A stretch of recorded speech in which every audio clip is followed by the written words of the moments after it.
বিভিন্ন স্থানে অনুষ্ঠিত সভা সমাবেশ মানববন্ধন সহ বিভিন্ন খবরাখবর নিয়ে রেজওয়ান শরীফের রিপোর্ট। রংপুরে বৈষম্য বিরোধী আন্দোলনের শহীদ পরিবারের সঙ্গে সৌজন্য সাক্ষাৎ করেছেন নবাগত জেলার প্রশাসক মোহাম্মদ রবিউল ফয়সাল। পরে শহীদদের কবর জিয়ারত করেন তিনি। এ সময় তার সঙ্গে সমন্বয়ক সহ অনেকে উপস্থিত ছিলেন। চট্টগ্রামে সীতাকুণ্ডে উপজেলা জামায়াতের কর্মী সম্মেলন অনুষ্ঠিত হয়েছে। এ সময় উপস্থিত ছিলেন মোহাম্মদ শামসুজ্জামান হেলালি, মিজানুর রহমান, তাওহিদুল ইসলাম সহ অনেকে। নোয়াখালীর হাতিয়ায় দ্বীপ কল্যাণ সমিতির গ্রাহকদের টাকা আত্মসাতের প্রতিবাদে সমাবেশ করেছে স্থানীয়রা।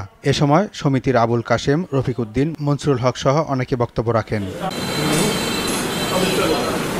ঝালকাঠির কাঠালিয়ায় জামায়াতে ইসলামের কর্মী শিক্ষা শিবির অনুষ্ঠিত হয়েছে। এতে উপজেলার 4 শতাধিক কর্মী অংশ নেয়। এ সময় বক্তব্য রাখেন মুজিবুর রহমান, হাফিজুর রহমান, আমিনুল ইসলাম সহ অনেকে।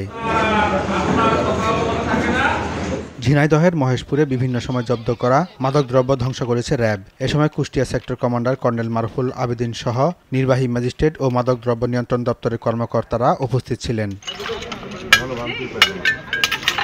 নওগাঁর পত্নীতলায় আম গাছ কেটে ফেলার প্রতিবাদে ব্যবসায়ীদের সংবাদ সম্মেলন অনুষ্ঠিত হয়েছে। প্যারিমোহন গ্রন্থাগারে আয়োজিত সংবাদ সম্মেলনে বক্তব্য রাখেন আবুল হোসেন। এ সময় স্থানীয় ব্যবসায়ী সহ গণমাধ্যম কর্মীরা উপস্থিত ছিলেন। সুনামগঞ্জে পরিবেশ রক্ষা আন্দোলন সংবাদ সম্মেলন করেছে। জেলার জাদুকাটা ধূপজান নদী রক্ষা ও বালু ব্যবসায়ীদের দৌরাত্ম্য বন্ধের দাবি জানিয়ে বক্তব্য রাখেন AKM আবু নাসের, শওকত আলী, নুরুল হাসান তাহের সহ অনেকে।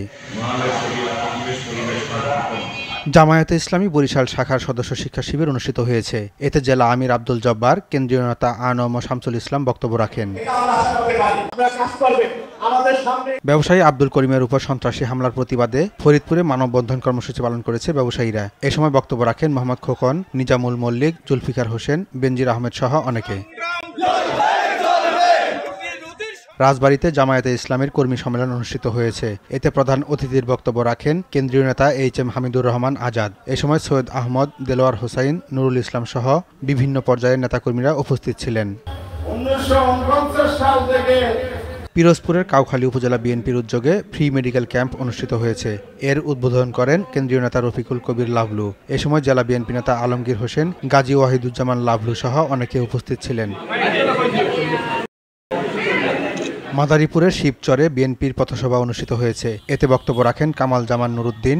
অনুষ্ঠানে উপজেলা বিএনপি নেতা সহ গোলাম মাওলা মোরলের নেতৃত্বে সহস্রাধিক নেতাকর্মী অংশ নেয়।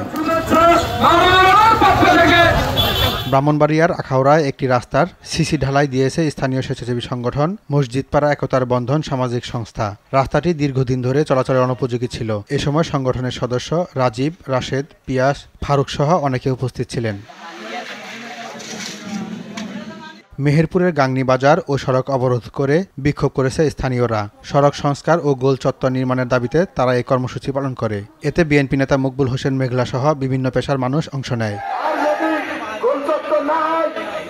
ঢাকার সাভারে বিভিন্ন পূজা মণ্ডপ পরিদর্শন ও নগদ অর্থ সহায়তা দিয়েছে বিএনপি। এ সময় বিএনপি নেতা কফিল উদ্দিন, আনোয়ার হোসেন, মাহমুদুল হাসান সহ সনাতন ধর্মের প্রতিনিধিরা উপস্থিত ছিলেন। চাঁপাইনবাবগঞ্জে বিভিন্ন পূজা মণ্ডপে টহল জোরদার করেছে বর্ডার গার্ড বাংলাদেশ বিজিবি। শিবগঞ্জের বালিয়ার দিঘি মণ্ডপ পরিদর্শন শেষে এ তথ্য জানান 59 বিজিবির অধিনায়ক লেফটেন্যান্ট কর্নেল গোলাম কিবরিয়া। সুন্দরভাবে তারা যেন একটা অনুষ্ঠান উদযাপন করতে পারে এই জন্য এলাকাবাসী। কুমিল্লায় সনাতন ধর্মের পূজারীদের সঙ্গে মতবিনিময় করেছেন বিএনপি নেতারা। নগরীর ঈশ্বর পাঠশালা স্কুলের নাট মন্দিরে এই মতবিনিময় সভার আয়োজন করা হয়। এ সময় হাজী আমির উদ্দিন রশিদ, উদ্বাতুর বাড়ি আবু ইউসুফ মোল্লা উপস্থিত ছিলেন।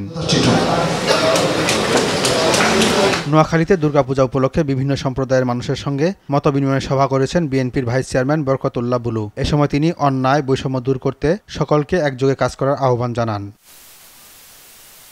রেজওয়ান শরীফ, RTV।